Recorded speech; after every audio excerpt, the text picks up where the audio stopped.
Hi folks, I've got a great guest on today, and it is Danny Salmon, star of the Paul Thorpe channel, absolute star, and now has his own channel, Danny in Spain. Is it Danny in Spain? Yeah, Danny, you have to put a little hashtag Danny in Spain, but no gaps, I think. I don't really know. Loads of people have been messaging saying they're having trouble finding it, but yeah, one of them, Danny in Spain, or no gaps in it. So yeah, one of them. So why have you done your own channel, and is Paul happy about that? That you've suddenly gone off on your own? I don't know if you've ever seen it. Paul always ribs me about being on your channel. I'll say I'm on the proper channel tonight, rather than Paul's one. He's been saying to me for about 5 years, do it, and I've just never wanted to I haven't had time to get round to it, to be fair. I set it up about 2 weeks ago. And I had 12 subscribers 2 weeks ago. I think I'm about 3,200 now. So it's gone all right. It's pretty quick. It's gone up pretty quick, to be fair. Yeah, well, I'm thinking that you're going to overtake him. I think you're going to take over. Some way to go before I catch up with you and him, mate, I tell you. Well, we love Paul, but you are still going to do his channel, though, aren't you? You're still on. Yeah, I'm still on it once a week, or twice a week sometimes. But yeah, I'm on it all the time, mate. Right, so folks, we might as well get this out of the way at the very start. So they've got to subscribe to Danny in Spain, and that's the YouTube channel, yeah? Fantastic. If you don't mind, that would be much appreciated, mate. So what is this channel all about? Is it you just going around Spain, or is it your opinions, or what is it? Yeah, it's going to be a bit mixed, mate. I've got a boxing video I put up the other day. I've got a car video that went up today, which is proving to be a little bit touch and go, whether people like that sort of thing or not. But we'll work that one out. Yeah, it's going to be going around Spain, a little bit of political stuff. Life in Spain, why we moved to say, basically it's based around Spain, but it's going to be quite diverse, the whole channel, to be fair. Yeah, I think it's going to be really interesting because a lot of people are so fed up with the UK. They want to know what it's like to live abroad, and how you go about it, and what's it actually like, the day-to-day sort of stuff. So I think it's going to be fascinating. So I've subscribed, and hopefully everybody will. So we're going to be talking a little bit about you, but also about boxing, because I watched that video earlier of you on the pads. And I mean, you're looking very mean, knocking that bag around, So, yeah, have you always been doing the boxing? I started boxing when I was 5 years old, only amateur stuff. I've only ever been amateur level, but I've sparred and boxed with a lot of world champions in my time. I started when I was 5, and I'm still boxing now. Well, until December. I've had an injury in December, unfortunately. Yes. I've torn my left bicep during a boxing session. I was sparring, and I tore my left bicep, so I'm waiting for an operation at the moment, which hopefully will be this month. So yeah, fingers crossed. I'll get back to it after that. So it's one of your arms, yeah? Yeah, my left bicep is torn at the bottom. It's actually, the muscle's torn in half. You can actually see it. I won't show you. It's quite horrific, to be fair. But it's okay. I mean, I'm still mobile. I can still do bits, but I just can't lift or punch at the moment with my left arm. So is that going to finish your boxing career? I mean, it could do. To be fair, I've got to wait until the surgery. Once the surgery happens, I was in this MRI tunnel the other day for 32 minutes just photographing the arm, which was a bit claustrophobic, to be fair. My advice to anyone that ever goes into one of those MRI tunnels is close your eyes before you go in, and don't open them until you come back out. It's quite easy then, but it was quite claustrophobic at the time.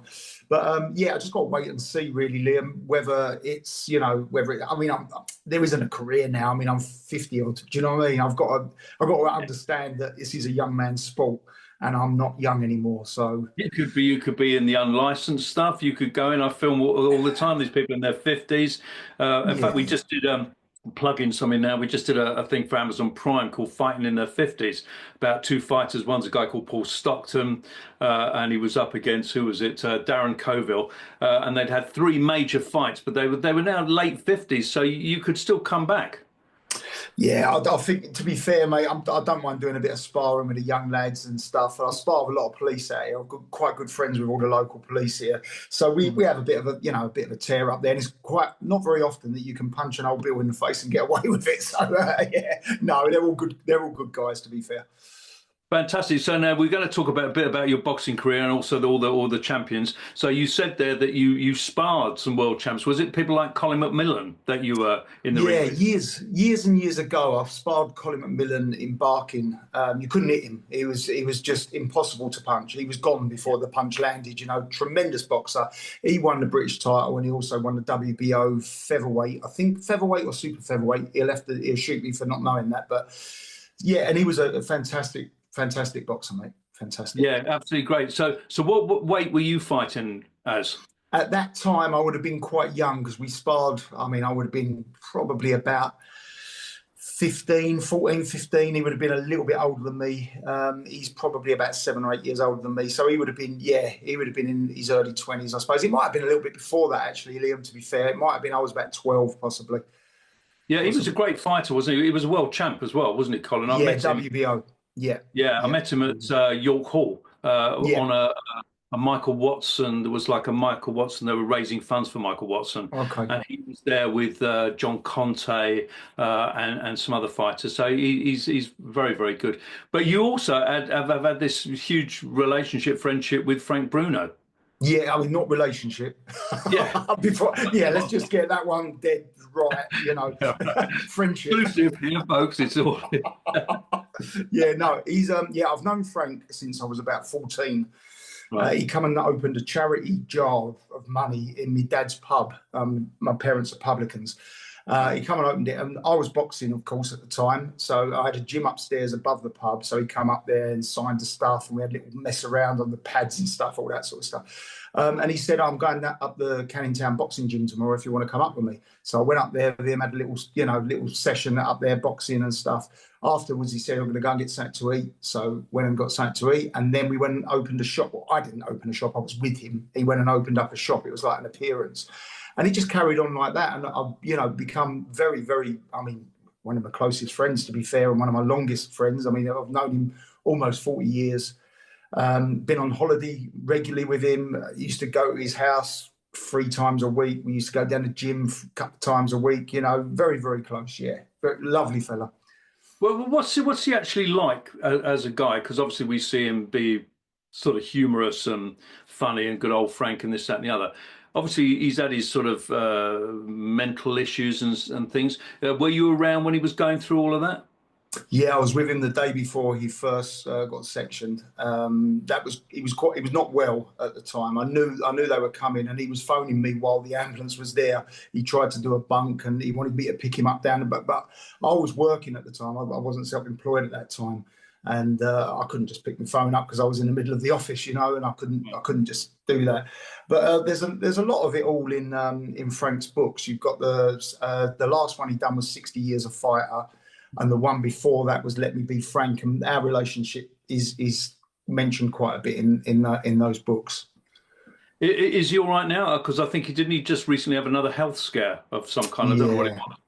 Yeah, he's just been taken ill on a flight. I tried to call him, but he's in the process of changing his phone number at the moment. So I spoke to his PA, who virtually lives with him all the time, and he assured me that he's a lot better now, but he's still recovering. So I don't know the full ins and outs of it, but apparently he's on the mend. Yeah, he's not been well at all though. So tell me about him. Is he funny to be with? Does he talk a lot? Is he very quiet? What type of a guy is he? Depends, really. He's always humorous. He's very, very easy. I know a different Frank to probably what people see on the screen, but I can't fault the guy. He's been very supportive of my life, and I hope I've been supportive of his life as well. Like I say, depends really. When we're on holiday, he likes his privacy. He'll spend a bit of time in his room. He'll sleep in the afternoon. All part of, because he's constantly training, so he's obviously he's quite tired a lot of the time. Obviously, it depends on where he is with his illness at the time. So sometimes he's not quite himself if he's going through a bit of a bad patch, but he trains all the time, and that helps him. He tries to be medication free, so that helps him with his his illness that he's got. He's got bipolar, basically. That's the illness he's been diagnosed with. So did you go and watch all his fights? Yeah, I went to loads and loads of his fights. So I think from the Tim Witherspoon fight, onwards. I know Tim a little bit as well. I met him a couple of times. He's a lovely fella. And I speak to him a little bit on Facebook. He messaged me the other day on Facebook, you know, just how are you, mate? You know, good to see you and all that sort of stuff. He's a lovely fella as well. Yeah, he's great. Now, you see, we were both there on the night, because I went to Wembley and watched the world title fight with Witherspoon. Yeah, I mean, just at the back there, I don't know if you can see it, just behind me. Yeah. Those shorts are Frank Bruno's pro debut shorts, and he wore those shorts for the first 10 fights. So the pro debut and 9 more fights. And he just gave them to me bloody years ago. You know, I've got a pair of these warm boots and bits and bobs, gloves and all that sort of stuff, you know. But yeah, so I just had them framed up, and it just, it's just a little, you know, it's a little bit of a one-off thing. You know, people get the signed shorts and all that sort of stuff, but that was actually worn for 10 fights. I hope you washed them before I put them in the frame. Probably didn't know him. No, it's fantastic. Tell us about that night. I mean, were you with him backstage, or were you just seated down the front, or what was it like for you? What was that, the Witherspoon fight? Yeah. I know I was just in the crowd on that night. I knew him, but didn't know him really, really well at the time. You know, he had family there, but, you know, as we progressed, I used to travel up with his family and travel back with the family. You know, I used to have, I mean, a lot of the time we was ringside with Frank Warren and Eddie Hearn. I mean, Frank Warren was always giving us complimentary seats, and I could always just touch the ring. That's how close we was. We was front row. Yeah. And it was lovely, you know, and obviously not having to pay for those type of seats. You can't buy those seats, but not having to pay for them is even, you know, it's even better, you know. The stipulation was that I pick Frank up and drive, and then we go out for a kebab or curry afterwards, and then I drop him home, you know. Yeah, that's how it was. Did you ever walk him in the ring? No, never. No. I always used to be in the crowd rather than backstage. To be fair, he was very, very quiet prior to the fight. So it's better that he's left alone. His trainers are with him and just don't, you know, his concentration and building up his mind to go out and do the business, you know. What was your favourite fight that he did, that you were there? I liked the Lennox Lewis fight, and I thought he was. I mean, bear in mind, Lennox is a tremendous boxer, and probably going to go down as, you know, one of the all-time greats, because he did beat literally everyone. And Frank was beating him most in Cardiff. You know, he was beating him, and I actually sitting there thinking, Jesus, you know, this is the night. So that was a great fight. Obviously, you know, good Jesus, Jumbo Cummins. I mean, you know, he was knocked out on his feet on the first round and literally was walked back to the corner at the end at the bell. Yeah. So that was a good fight as well. There's loads of good fights. I mean, Jose Revolta, that was a tremendous fight. Oliver McCall. What about the Oliver McCall? Did you get to go to that? I was there, I was ringside again on that night. I travelled up with the family and friends, and we had a little minibus and we all went up together.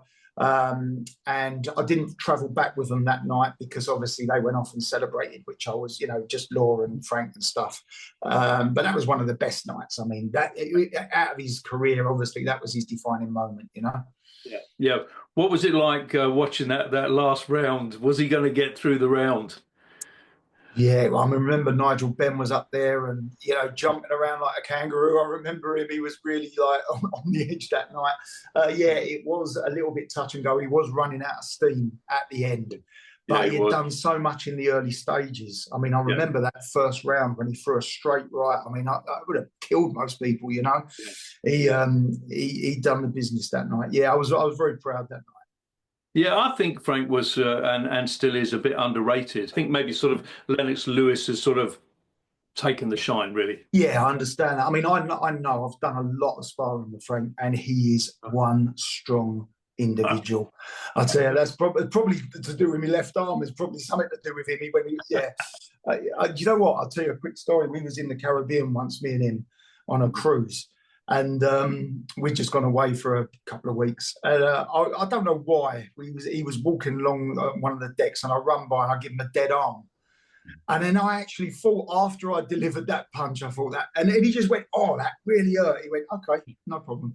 And of course, he got his own back. So the end of the holiday wasn't quite so comfortable for me. It's probably what this is all about. I'm going to have a word with him.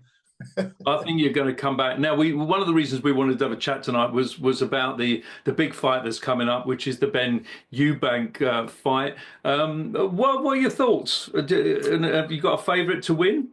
Do you know what? I mean, it's the 26th of April, Tottenham Hotspur, I think it is. Yes.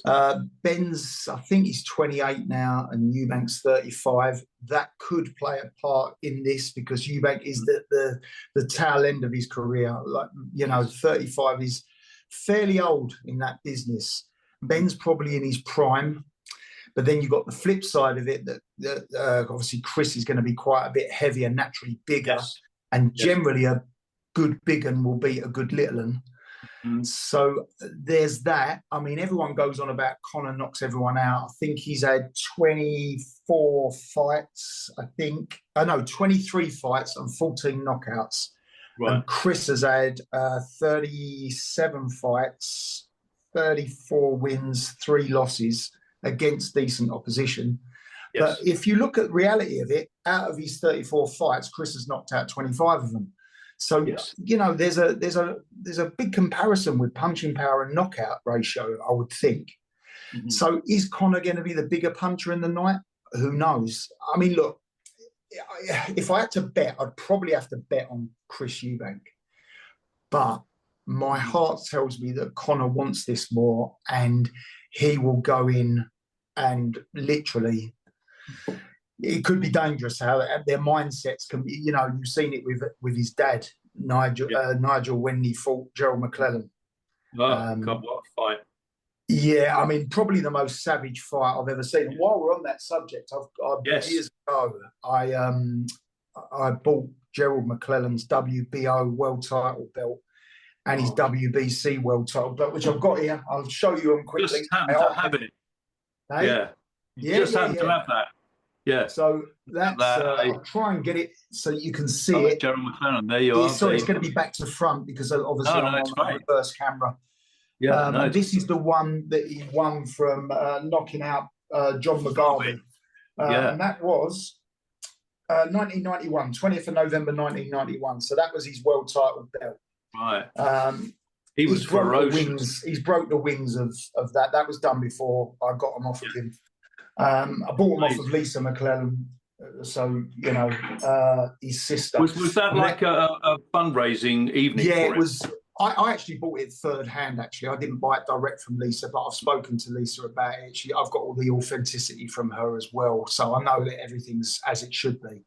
Yes. I bought it from another guy who bought it direct from that evening. They done a fundraiser when Nigel was there, and they brought him over to England.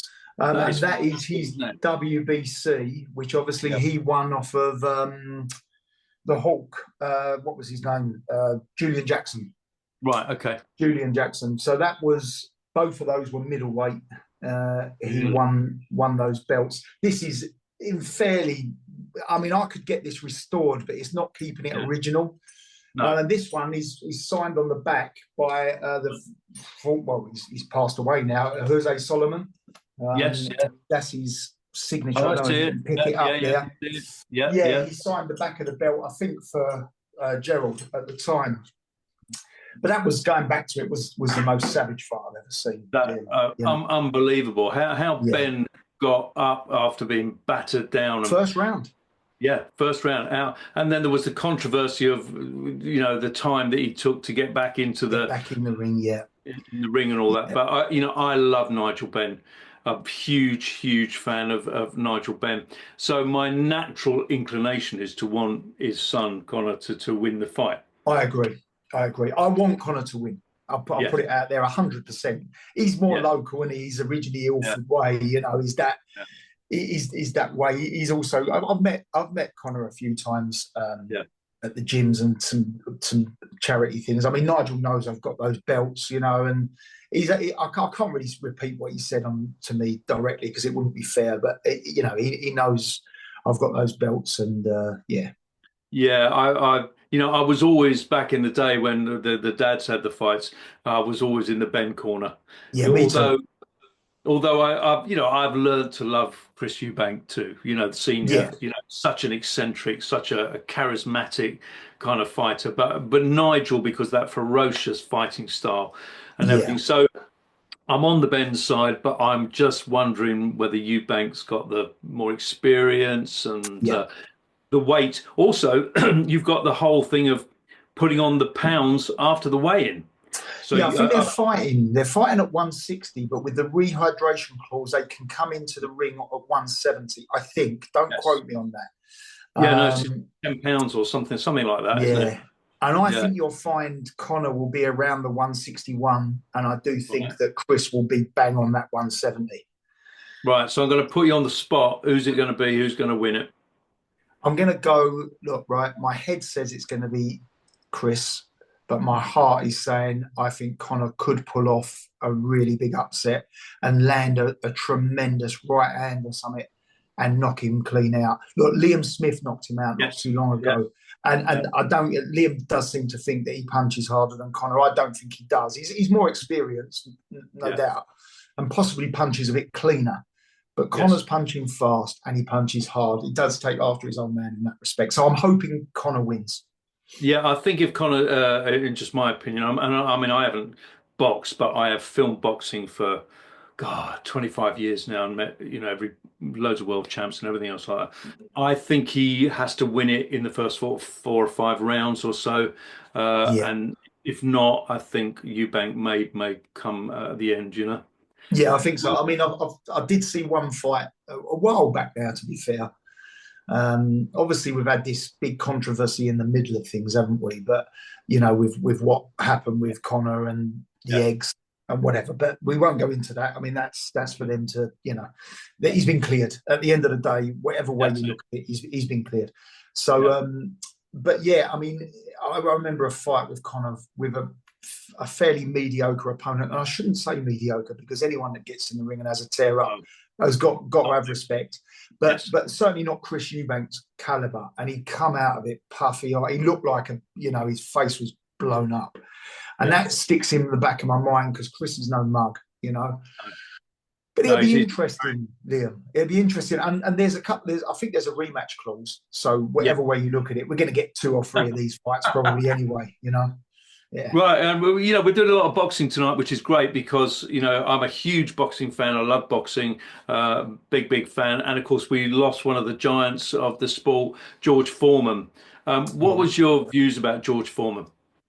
Fantastic fighter. I didn't really agree with his comeback in the latter part of his life. I think it was 40. He fought Michael Moorer by memory, didn't he? I mean, he had a pretty savage fight with Tommy Morrison. Which was a good little fight. But he come back and threw a left, right and knocked out Mora, who wasn't the best heavyweight in the world, let's be honest. But he won the world title. He's in the history books. I mean, I know he earned more money out of his George Foreman grill than he ever did out of his boxing career. But yeah, I mean, a tremendous fighter. Look what he done to Fraser at the time. Knocked him all over the ring. It was like a David and Goliath type of fight that was. And then at the time, Fraser was like this. Yeah, absolutely. But it was just a different level. But it was just power that done it. I mean, George could knock a mountain over with his punching. I've met him once, George Foreman, only in Las Vegas, but many years ago. And very humble guy. I've got a couple. He signed me a couple of T-shirts, which I've still got. Funny enough, I see him the other day. I mean, you can't. At the end of the day, then Ali come out and done the number on him in the Rumble in the Jungle, and I mean, look, great fighter. Whatever way you look at it, one of the greats. I was lucky to meet him. He fought in the UK in London. I think it's got to be about 1990 or so. Well, when he was doing his second comeback, he had a fight. I think it was for Frank Warren down in I don't know, and he won it in 1 round. And I went to watch the fight. I can't remember the venue where it was, but he had an open training session. And so I went to the open training session, and he was being trained by Archie Moore, who was the old mongoose. The old mongoose fighter. So I was very lucky enough to meet Archie Moore. He was very grumpy actually on the day. And George Foreman. He was still at that point being sort of quite fearsome. He wasn't like the sort of, Uncle George that he became. So he was quite intimidating, but I had a picture taken with him and watched the training. So it was fantastic. And there wasn't that many people there. There was probably about 20 or 30 people there.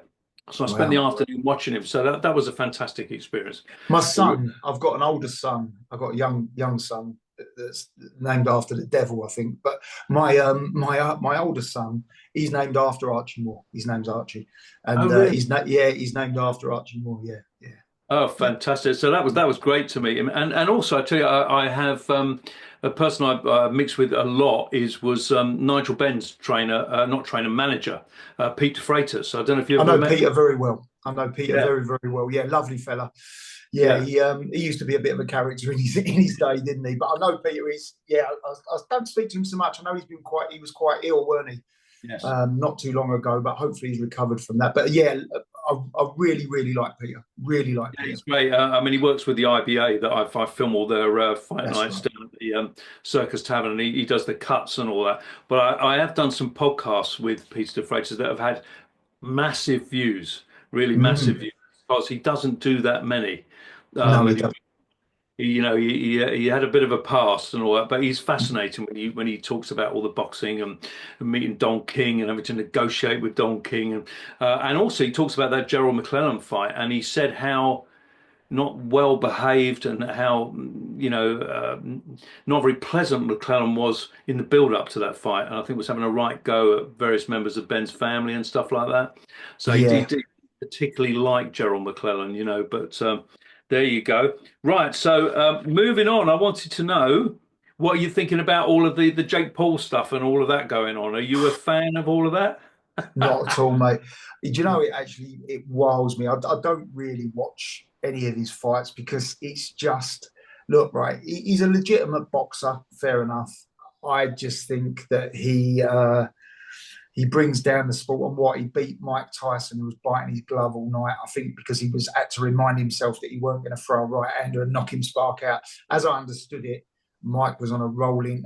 This isn't confirmed, by the way, but Mike was on a rolling contract, so that if he knocked out Jake Paul in the first round, he hardly got any money for it. So it had Really? to go further and further on because of the advertising revenue that it was going to bring in. So this is what I heard. Whether it's true or not, I don't know. But yeah, for me, mate, it's not boxing. It's a joke. Should Mike Tyson have taken that fight? Look, I don't know what he got paid for that fight, and I know that he had some financial issues at the end of his boxing career, but then he come along and got the cannabis farm and things like that. I've been lucky with Frank. I've met Mike on maybe a dozen occasions, been to dinner and everything. With Frank, what you see is what you get. With Mike, there's some sort of dark thing going on behind his eyes. So he's not. Yeah, I wouldn't want to row with him. I'm going to be honest with you. No. But yeah, look. I don't think Mike should have took the fight, but I don't know about his finances. So No, if he did, I've met him quite a few times. And I met him actually with Frank Bruno at Leeds Football Club when Mike was doing a tour. And okay. Frank was on the same night. And I had a really interesting afternoon with Mike when he was doing his tour. He was taken out to what they call it, like a pigeon loft or wherever there's loads of pigeons. Yeah. And he's fascinated by pigeons. And there was me, his manager, his brother, and one other going around this pigeon, I don't know, loft or whatever you call it, for about 2.5 hours. And I filmed it.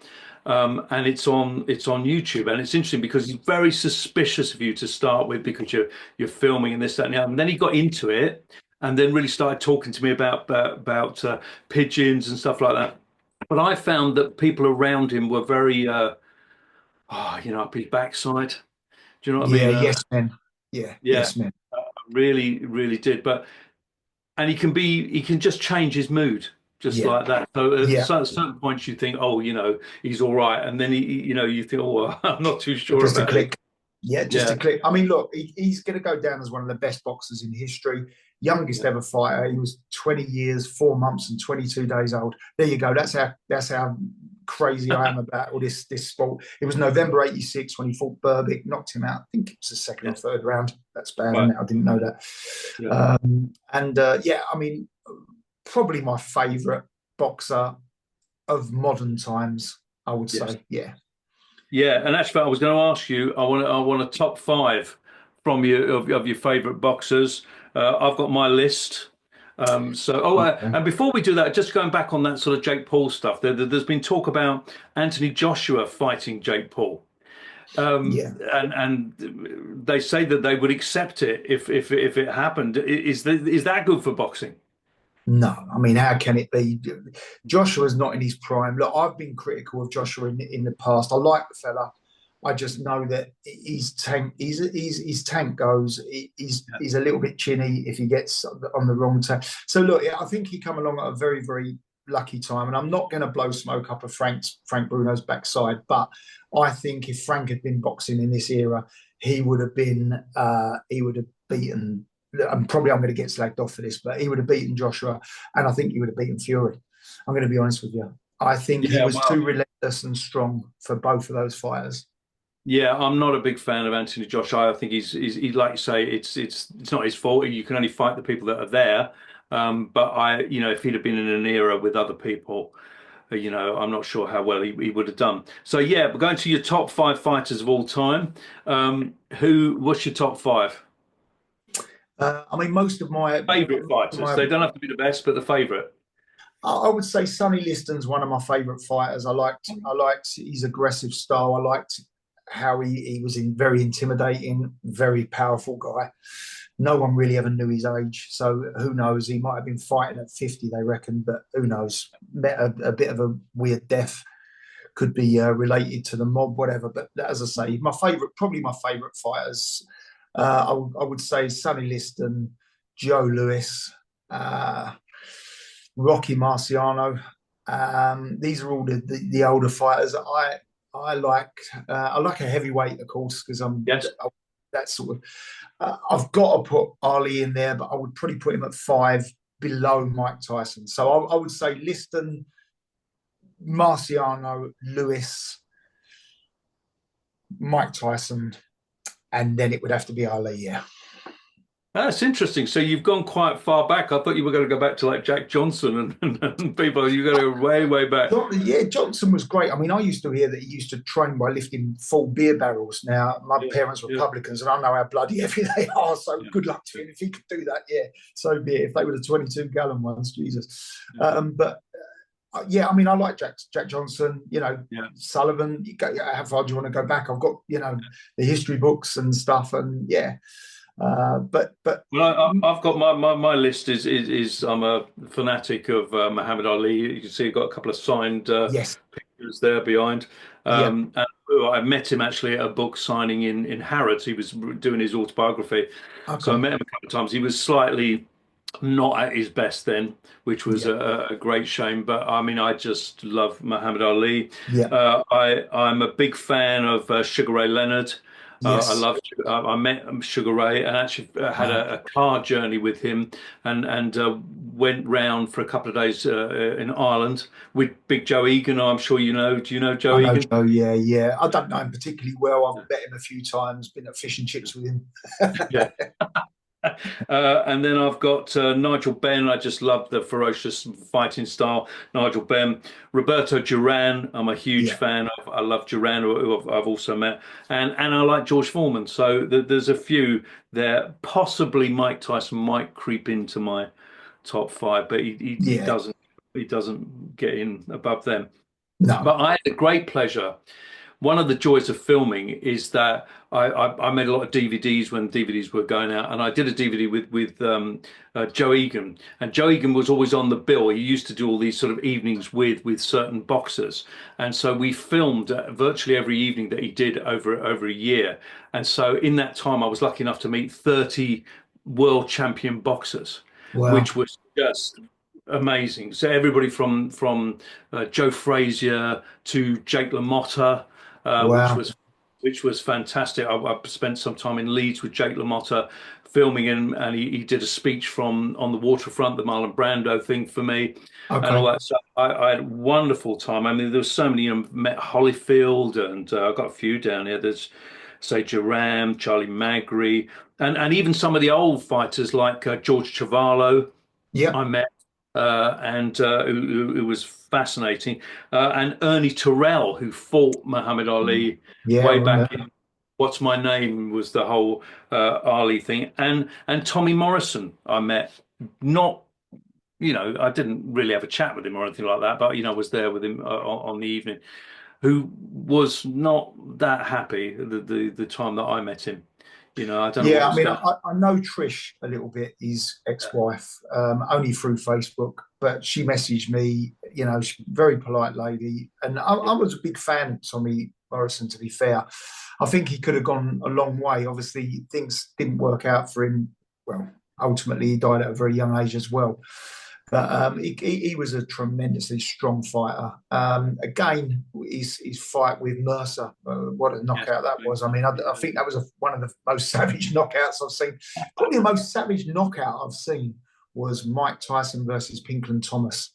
Yes, Yeah, yes, there was a slight little thing with the glove just before the round, and then he come out. And if anyone gets YouTube the knockout of Mike Tyson versus Pinkland Thomas, that is a savage end. I could feel the headache in yeah. Pinkland Thomas I mean, during that Mike assault. Tyson was absolutely brilliant for a short period of time. He was Yeah, just astonishing yeah, for a yeah. couple of years. Now we've only got, it's bizarre. We now have only got a minute and 15 seconds left. So we've, Well, I could talk boxing with you all night because you are a boxing genius. You know everything there is to know about it. Does Paul Thorpe know anything about boxing at all? yeah, he used to be He's more a involved. football man or a boxing man. He's more football, isn't he? Well, he's football, but he used to be involved with boxing some years ago. He done a little bit of promoting and that sort of stuff, and a bit of managing, I think. Yeah, so he knows his biscuits. He's Yeah. he does. Not as Yeah. much as you, though. Not as much as you. So we got 45 seconds. So, folks, make sure you subscribe to Danny's channel. Just tell us what it is again. Danny in Spain. Yeah. And are you going to be doing sort of boxing talks on there and things like that? You've done a bit of one, Yeah. yeah? Yeah, I'm Yeah. planning on doing all that sort of stuff, Liam. It's going to be a diverse channel. I don't really know where it's going yet, but yeah, we'll see where we go. Yeah, fantastic. So, folks, subscribe to Danny's channel. And look, it's fantastic. And maybe we'll do this like once a month or something. We'll get your updates. Whenever you want, mate. Whenever you want. Thanks very much. And we'll see you soon, folks.